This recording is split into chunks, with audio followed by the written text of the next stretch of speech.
오늘은 예수님과 함께 결혼식 현장으로 가봅니다. 교회를 좀 다니신 분들이면 가나의 혼인잔치 모르시는 분 안 계신데, 하지만 여기 등장하는 물로 된 포도주를 맛본 분은 그리 많지 않습니다. 왜 그럴까요? 이 물이 변해서 포도주가 됐다. 일단 맛은 둘째치고 잘 믿기지가 않습니다. 그렇죠? 저도 모태신앙이지만 잘 믿어지지 않는 사건, 구약에서는 홍해가 갈라진 사건이 있었고요. 내 눈앞에서 갈라지면 믿을 수 있을 것 같은 거예요. 믿어지지 않았고, 신약에서는 물로 된 포도주, 이것도 잘 믿어지지 않았습니다. 하지만 괜찮습니다. 왜냐하면 다 믿어지지 않아도 성경은 아랑곳하지 않고 이 혼인잔치를 계속 이어갑니다. 우리 세상살이가 만만치 않은데 언제 이런 기적까지 다 신경 쓰고 사나요? 일단은 예수님을 하객으로 초청을 했고, 혼인잔치에 초청하지요. 우리도 삶의 일부로 이제 주님이 들어와 계신데, 주님이 하객으로 와 계시고 또 지정석까지 마련해 드리는 정도로, 저의 경우에는 그렇게 신앙의 도리를 지키고 또다시 그냥 일상에 몰두하고는 했습니다. 근데 그러다가 언제 다시 예수님께 말을 거나요? 포도주가 떨어진지라. 포도주가 떨어졌을 때 주님을 급하게 찾게 됩니다. 포도주가 떨어질 날은 누구에게나 찾아옵니다. 다 다른 모습으로 찾아올 것 같은데요. 건강에 어떤 적신호가 켜지기도 하고, 갑작스러운 사고를 당하기도 하겠고요. 또 재정난에 허우적될 때도 있고, 정말 믿고 의지하던 사람인데 그 사람에 대한 실망이 그냥 뭔가 살맛 안 나게 만들 때도 있습니다.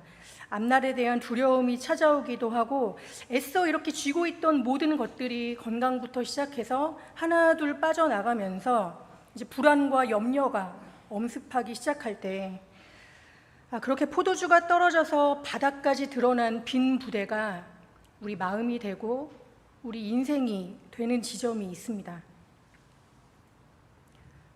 어떻게 해야 다시 포도주가 채워질까요?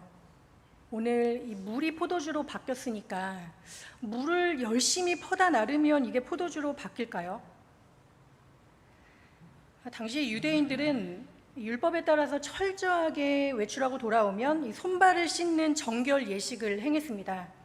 그래서 집집마다 이 정결수가 가득 채워진 아주 기념비적인 돌 항아리가 다 놓여 있었는데, 그냥 그 돌 항아리가 놓여 있다는 것 자체가 우리는 선민이다, 하나님의 백성이다, 우리는 정결하고 거룩하다, 그런 상징이었습니다. 보기만 해도 흡족하고 그때마다 신앙적인 자부심이 한껏 고양됐을 것입니다. 그런데 이런 이 거룩한 생활의 표본과도 같은 돌 항아리를 가지런히 정비하고 숫자를 세어보는데, 오늘 돌 항아리 6이 놓여 있다고 하죠. 하나, 둘, 셋, 넷, 다섯, 여섯. 열맞춰 세어보는데, 여러분, 유대인들에게는 7이 완전수였거든요. 이 완전한 데까지는 매번 하나가 모자른 거예요. 매번 하나 이렇게 뭔가 2%가 부족하다. 여러분, 그때 어떨까요? 그 하나가 틀어지는 데서 사람은 마음에 균열이 생기고 거기에서 멈춰설 때가 있습니다. 6이면 충분할 것 같은데 이 하나에 계속 마음이 가는 거예요. 아주 사소한 데에서 마음이 상하고 무너지고는 합니다. 여러분, 한번 내 마음을 살펴보세요. 일상에서 그냥 마음이 뒤틀릴 때, 그때가 언젠가 보면 아주 그냥 사소한 어떤 말 한마디, 사건 하나에 마음이 그냥 다칠 때가 있습니다. 그렇게 영혼이 주춤하는 찰나가 있는데, 바로 그때 하나님과의 숨바꼭질도 그때 시작이 됩니다. 사람의 대표 아담이죠. 아담은 우리 모두의 얼굴을 하고 있는데, 우리도 그 아담의 얼굴을 하고 이렇게 영혼이 주춤하는 그 시점이 되면 동산 나무 사이 어딘가에 이제 숨게 되는 거예요. 창세기 3장에 보면 하나님을 등진 이 아담이 재밌는 게 하나님과 대화를 하거든요. 근데 하나님과 대화를 하면서도 계속 숨어 있습니다. 내가 벗었으므로 두려워하여 숨었나이다.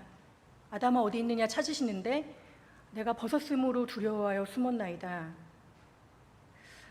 아니 사실 툭 까놓고 보면은 선악을 알게 하는 나무 그거 하나 따먹은 게 여러분 뭐 그렇게까지 막 수치스럽고 숨을 일인가요? 오늘 본문에서도 잔치를 벌이다 보면 뭐 음식이 부족할 수도 있고 포도주가 떨어질 수도 있는 노릇이지, 이게 막 하나님의 아들까지 막 등장해서 기적을 벌일 일인가요? 그러니까 질문을 하다 보면은 계속 꼬리에 꼬리를 물고 질문이 많아지는데, 이럴 때에는 성경이 주목하는 한 가지, 여기에 우리도 좀 집중할 필요가 있습니다. 그게 뭐냐, 고작 이 선악과 한 입 그리고 포도주 한 모금인데 딱 그만큼의 결핍인데 우리가 그걸 피할 수 없다는 사실입니다. 이 사소한 결핍이 아담을 숨게 하고요, 갑자기 두려움이 몰려오더니 마음을 장악하고 이 축제에도 제동을 겁니다. 선악과 한 입 베어물었을 뿐인데 세계가 선악으로 나뉘어져요. 세계를 쪼개고 나누고 규정하려는 이 교만이 어디서 생겼는지, 이게 그냥 하늘까지 솟구쳐서 하나님의 자리를 위협합니다. 신의 경지에 올라서 이제 내려다 보는 거예요. 그러니 마음에 드는 구석 하나도 없죠. 현실 세계가 이제 성에 차지 않아서 분노와 원망을 쏟아냅니다. 사람에게는 물론이고 하나님도 마음에 안 드는 거예요. 아니 내가 봐도 답답한데, 그냥 감정적으로 그러는 게 아니라 정의의 이름으로 봤을 때 이게 답답한데, 아니 하물며 하나님이라면, 하나님이 계시다면 정말 이 땅을 향해, 지금 내 상황을 향해서 하나님 노릇 제대로 하고는 계신 겁니까? 이런 원망과 불평이 나옵니다. 근데 그러다가 계속 천상에만 머물 수 없잖아요. 신앙이 있어도 다시 하산에서 내려오면, 소시민의 자리에 서면 당장 목구멍이 포도청인 거예요. 이 포도주 한 모금만 또 없어도 한없이 위축되고 옹졸해지는 게 인간의 허약한 한계입니다. 오죽하면 금강산도 식후경이라는 속담이 있잖아요. 배고프면 다 짜증나는 거예요. 뭐 채워지지 않으면 그냥 뭔가 삶을 살아갈 동력이 멈춰버리는 것입니다. 아담이 그래서 무화과나무 잎을 엮어서 위로 교만, 아래로 또 이런 좌절감, 계속 모난 구석을 종일 가려보는데 가려도 가려지지 않아서 오늘도 숨어 있습니다. 이 아담이 숨어 있는 자리가 오늘 요한복음에서는 어딜까요? 포도주가 떨어진 인간의 자리. 겉으로는 잔치예요. 겉으로는 기쁜데 속은 한없이 부실한 이 축제의 현장이 지금 아담이 숨어 있는 곳입니다. 그렇게 이 에덴 동산에서의 숨바꼭질이 오늘 갈릴리 가나까지 이어집니다. 포도주가 떨어진 바로 그곳에서 아담처럼 무화과나무 잎을 둘러쓰고 숨어 있는 자들이 있어요. 이들을 밖으로 불러내기 위해서 오늘 이들을 위해서 갈릴리 가나 한복판에, 자, 이 표대를 봐라, 이정표가 꽂아집니다. 여러분 그 이정표가 뭔지 우리 11절 스크린 본문을 보고 한번 확인해 보겠습니다. 예수께서 이 첫 표적을 갈릴리 가나에서 행하여 그의 영광을 나타내심에 제자들이 그를 믿으니라. 자, 이 갈릴리 가나에서 일어난 이 포도주 기적을 표적이라고 말씀하세요. 첫 번째 표적. 이 표적이라는 단어는 그냥 쉽게 생각해서 표지판 생각하시면 됩니다. 목적지를 알려주는 이정표라고 생각하시면 돼요. 우리 고속도로 갈 때 이정표 보면서, 요즘엔 내비가 있지만 이정표 보면서 가죠. 부산을 간다. 부산 뭐 몇 킬로, 10킬로 남았다. 이정표가 나와요. 그런데 그 이정표를 보고 여기가 부산이구나, 부산 다 왔구나, 거기 눌러 앉는 사람 없지요. 거기가 도착지가 아니라 이정표는 목적지를 알려주는 역할을 합니다. 그러니까 오늘 사건에서도 이 물이 포도주가 된 이 기적은 이정표예요. 여기 눌러 앉으면 안 됩니다. 역시 하나님의 아들이구나, 이런 기적도 행하셨어? 기적 자체가 오늘 목표점이 아니라 이 사건이 가리키는 방향이 중요합니다. 이 사건을 통해서 하나님의 영광을 나타내셨는데 제자들이 믿었대요. 그러니까 이 사건의 최종 목적지는 하나님의 영광입니다. 예수님 당시에 이런 이정표가 왜 필요했을까요? 한쪽에서는 예수를 그리스도로 믿지 못하는 그 유대교와의 갈등이 계속 있었습니다. 예수 믿는 사람들을 핍박하고 잡아다 죽이고 유대교와의 갈등이 있었고요. 또 다른 한편에서는 1세기에는 그리스 로마 그 문화가 세계를 제패했기 때문에 그 위력적인 헬라 사상이 모든 사람들의 가치관 그리고 삶의 방향 다 잡아 끌고 있었습니다. 그러니까 이 틈바구니 속에서 요한 공동체가 그냥 갈피를 못 잡고 숨어 있던 상황이었습니다.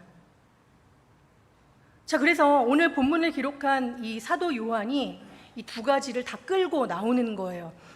유대교와의 갈등이 있잖아요. 유대교의 상징이었던 이 정결 예식의 도랑아리를 등장시키고 또 이 헬라 사상에 치인 사람들, 하지만 그 1세기 청중들은 이 헬라 문화가 헬라 사상이 아주 익숙했는데 여기에 익숙한 청중들을 향해서 헬라 신화 중에 이 디오니수스 신이라고 하는 그 신은 포도나무를 처음 발견했대요. 그리고 이 포도주와 관련된 기적들, 이 기적 설화가 사람들에게는 아주 익숙한 그런 이야기였습니다. 그래서 이 신화를 소품처럼, 마치 소품처럼 가지고 와서 거기에 하나님의 역사를 녹여냅니다.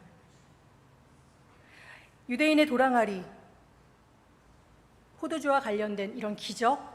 그런데 요한이 정말 하고 싶은 그 말은 뭐냐? 이런 갈등과 혼돈의 상황, 이 틈바구니 속에 우리가 있지만, 하지만 제자 공동체는, 믿음의 공동체는 가나의 이정표를 보고 어디까지요? 하나님의 영광까지 도착했다. 이 얘기를 하고 싶은 거예요. 하나님의 영광까지 도착했다. 이정표를 꽂았다면 그 이정표를 모두에게 확인시키고 싶은 것입니다. 우리도 신앙의 길을 걷고 있기 때문에 우리 목적지 하나님의 영광에 다다르는 순례의 여정을 걷고 있는데 그런데 하나님의 영광 다 알고 찬양하고 기도도 하고 고백도 하지만 늘 갈 길이 너무 멀어요. 그래서 이 시간에 우리도 한번 이정표를 보고 따라가 보겠습니다. 무슨 말씀을 하시든지 그대로 하라, 예수의 어머니가 얘기했는데 우리도 한번 그 말씀을 한번 들어보겠습니다. 예수님이 처음 어떤 말씀을 하셨냐면 항아리에 물을 채워라 말씀하세요. 항아리에 물을 채워라. 도랑아리의 물이라면 어제도 채웠고 그제도 이미 붓고 있던 물입니다. 하지만 아무런 변화가 없던 물이에요. 만약에 포도주를 주실 거면 물을 부어도 와인잔 같은 데 부어야 될 것 같은데 왜 도랑아리에 부으라고 하실까요? 여기는 다 채워도 6개, 그냥 결핍으로 끝나고 마는 돌항아리인데 여기에 물을 채우라고 말씀하세요. 그 이유는 그 결핍의 자리에 은총이 부어지기 때문입니다. 우리의 결핍과 주님의 은총이 만나기 때문입니다. 그 하나가 부족해서, 하나가 없어서 애통하고 신음하는 가난한 마음에 주님이 찾아오십니다. 산상수훈에서도 말씀하시지요. 그 마음이 가난한 자는 복이 있나니 천국이 그들의 것이다. 애통하는 자는 복이 있나니 거기에 하늘의 위로가 부어질 것이다. 다 아픈 손가락 하나씩 있으시죠, 여러분? 기도의 제목 안에 그 아픈 손가락 부여잡고 부르짖는 그 기도와 탄식 속에서 천국을 길어 올리고 거기에 은혜의 단비가 내린다고 말씀하십니다. 아니, 기도와 탄식, 우리가 마땅히 빌 바를 알지 못할 때에도 기도조차 나오지 않고 속에서 끙끙 앓을 때가 있잖아요. 로마서 8장에 보니까 그렇게 기도할 수 없을 때에도 성령이 우리를 위해 말할 수 없는 탄식으로 간구하신다. 성령이 탄식하신다. 성령은 하나님의 영이고 생명의 영인데 그 생명의 영이 탄식을 뿜어내신대요.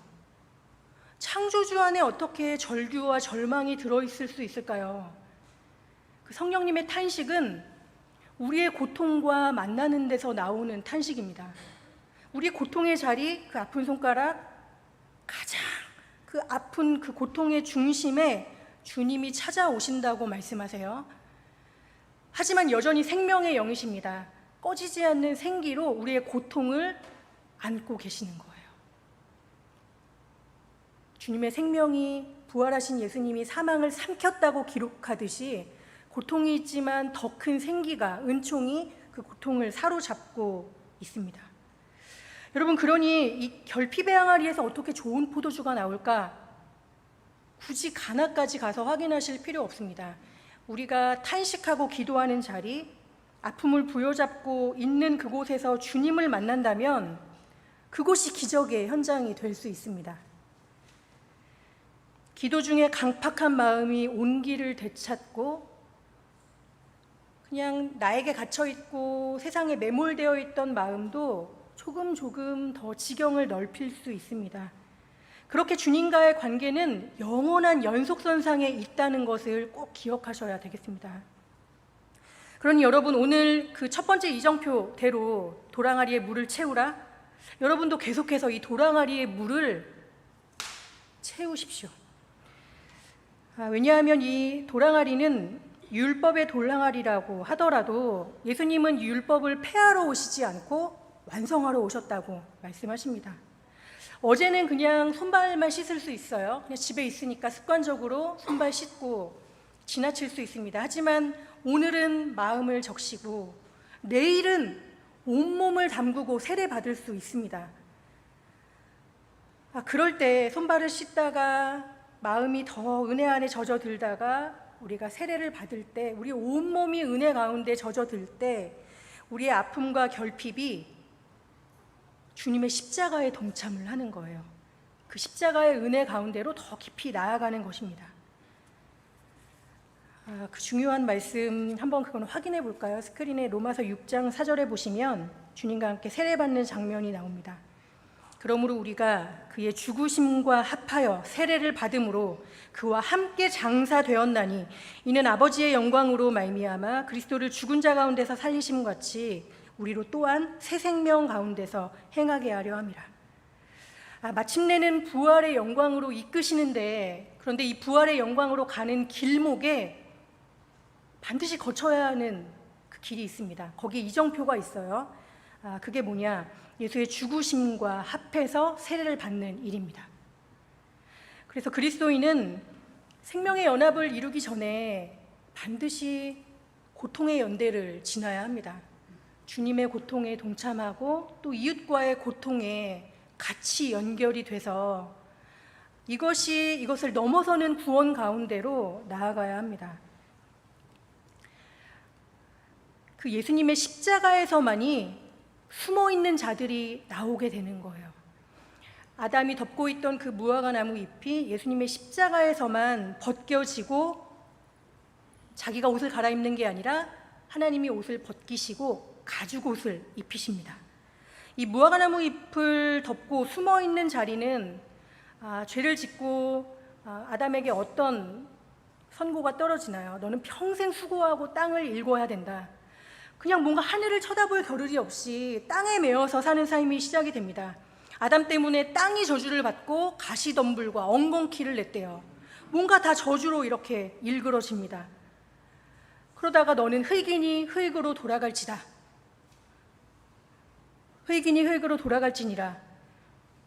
이 저주, 운명과도 같은 저주와 사망 선고까지 내려집니다.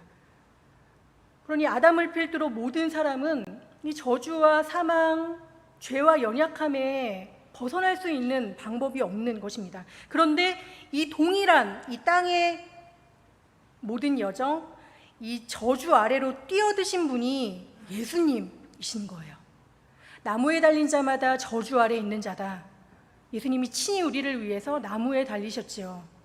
그리고 사망 선고만 받은 게 아니라 그냥 아예 무덤에 장사 되셔서 돌무덤 안에 매장이 되셨습니다. 그런데 하나님이 그를 살리셔서 주와 그리스도가 되게 하셨지요. 새로운 부활의 옷을 입히시고 부활의 첫 열매가 되게 하셨습니다. 그래서 이 그리스도를 믿음으로, 이 믿음을 통해서만 너희는 이제 무화과 나무 옷이 아니라 그리스도로 옷 입을 것이라고 갈라디아서에서 말씀하십니다. 구약에서 가죽옷을 입히셨듯이 그리스도로 옷 입히시는 거예요. 첫사람, 사람의 대표, 아담 뒤에 모든 사람이 줄지어 있는데 그 수치를 벗기고 두려움을 몰아내실 분은 첫 번째 사람이 아니라 둘째 사람, 세 사람의 대표, 예수님을 그렇게 일컫는데요. 이 둘째 사람이고 세 사람의 대표이신 그리스도 뿐입니다. 그러니까 아담 뒤에 숨어 있는 자들로는 안 되는 거예요. 오늘 지금 전에 맛보지 못한 포도주를 맛봤다고 하는데 어디서 나는지 알지 못하는, 출처를 알 수 없는 이 포도주를 맛봤다고 하는데, 여러분, 원래 있던 포도주가 그냥 원래 있던 자리로 들어가는 게 아니에요. 전에 없던, 이전에 없던 좋은 포도주를 지금 맛보고 있습니다. 그렇게 좋은 포도주를 맛보는 일, 새 창조의 역사는 아담 뒤에 숨어 있는 자들로는 안 되고, 그렇게 줄지어 서 있는 모든 아담들, 거기에 마침표를 찍어야 새 창조의 페이지로 넘어갑니다. 그래서 예수님을 가리켜서 모든 아담 마침표를 찍으셨기 때문에 마지막 아담이라고 말씀하십니다. 모든 죄와 연약함을 다 가지고 끝내신 거예요. 요한복음 2장은 이 새로운 페이지를 언제 넘길까요, 여러분? 나중에 11절 하나님의 영광을 나타내시고 제자들이 그를 믿으니라, 이때일까요? 아니, 그렇지 않아요. 1절, 바로 1절에서부터 이 새로운 페이지를 넘기고 시작을 합니다. 1절에 보시면 여러분 어떻게 시작이 됐었냐면, 사흘째 되던 날에 갈릴리 가나에서 혼인잔치가 있었다. 사흘째라는 어떤 날짜를 명시하는데, 성경에서는 또 이런 숫자를 명시할 때에는 의미 없이 그냥 등장하는 숫자가 없거든요. 사흘 하면 뭐가 생각나시나요? 가장 먼저 예수님의 부활 떠오르시죠. 사도신경에도 우리가 고백하듯이 장사된 지 사흘 만에 죽은 자 가운데서 다시 살아나셨으며, 이 사흘이라는 숫자는 여러 의미가 이제 해석될 수 있겠지만, 신약에서는 보통 예수님의 부활을 상징하는 관용구처럼 쓰여집니다. 그런데 이 혼인잔치가 사흘째 되던 날에 일어나는 거예요. 그러니까 지금 이 믿음의 사람들, 이 요한 공동체는 그냥 시작부터 숨어있는 자들에게 선언하는 것입니다. 야, 지금이 사흘째야. 야, 지금이 사흘째야. 그리스도의 영광의 빛이 이미 비추고 있어. 이미 우리를 비추고 있다. 지금이 사흘째다.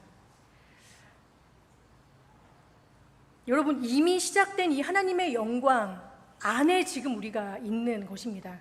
이 영광을 내다보고 있는 사람들이 그냥 땅에 매몰되어 있고 숨어 있었는데, 이미 시작됐구나, 하나님의 영광이 우리를 비추고 있구나, 믿음의 눈이 열린 사람들이 비로소 이정표를 확인하고 또 이정표를 가나에 세우면서 예수님을 따라가고 있습니다. 그러니까 이 포도주는, 좋은 포도주는 어느 날 갑자기 생긴 게 아니에요. 막 삶기도 하고 막 나무 뽑고 이러다가 갑자기 은혜 받은 게 아니라 이미 비추고 있었던 하나님의 영광의 빛입니다. 이 이정표에 기록된 예수님의 말씀 한 구절이 더 나오는데, 항아리에 물을 채우라, 그 다음에 뭐라고 말씀하시죠? 8절에 보니까 이제는 떠서 연회장에게 갖다 주라 하심에 갖다 줍니다. 이제는 떠서 갖다 줘라. 여러분, 사실 항아리에 물을 채우는 일은, 그러니까 내가 세례받고 내가 신앙생활하고 내 속에 은총이 채워지는 일은 어찌 보면 가볍고 단출합니다.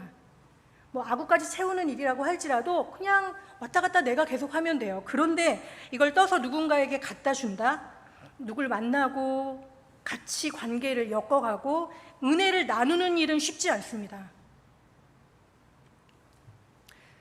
여기까지 가는 게 힘들어서 교회 상처받은 분들이 보통 그냥 집에서 그냥 온라인 예배 드리자, 그냥 교회는 더 이상 가지 말자, 뭔가 코로나를 계기로 그렇게 돌아선 사람들도 많이 있다고 들었습니다.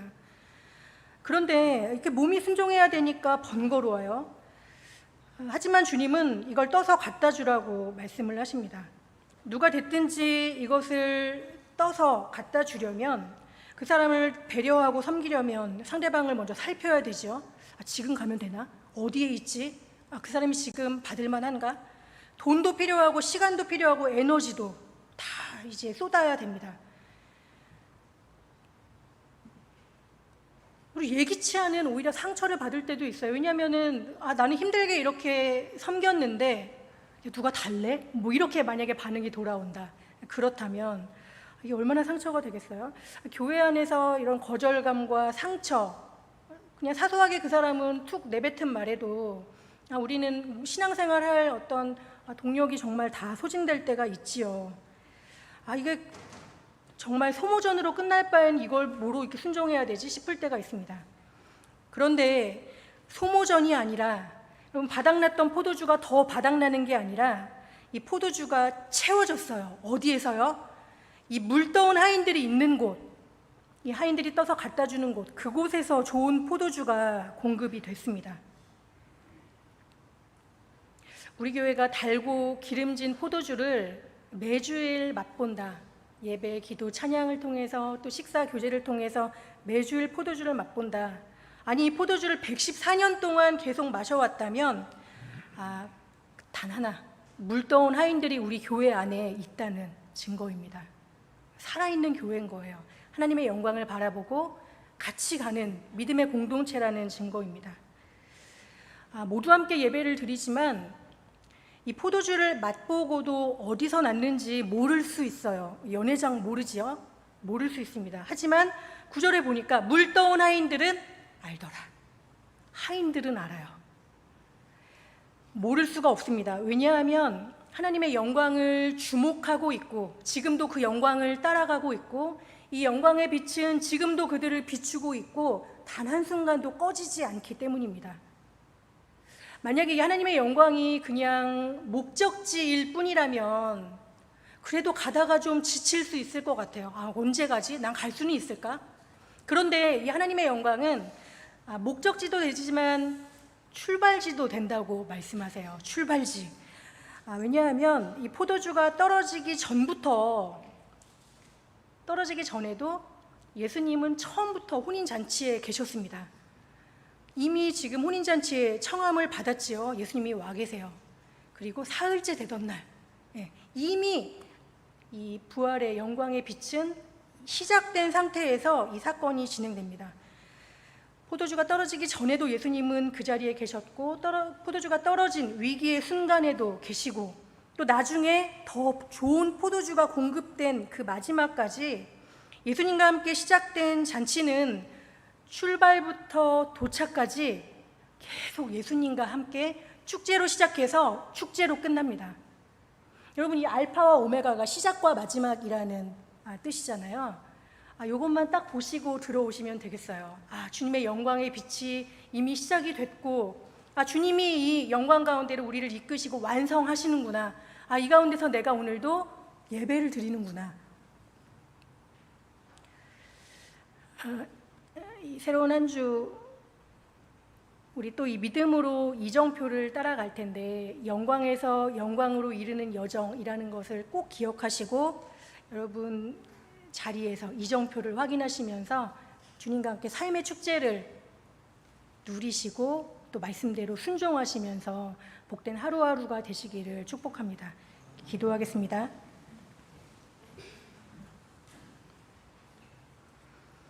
하나님 아버지, 영원히 꺼지지 않는 하나님의 영광의 빛이 우리를 감싸고 위로하고 훈계하고 가르치시고 또 일으키시니 감사합니다.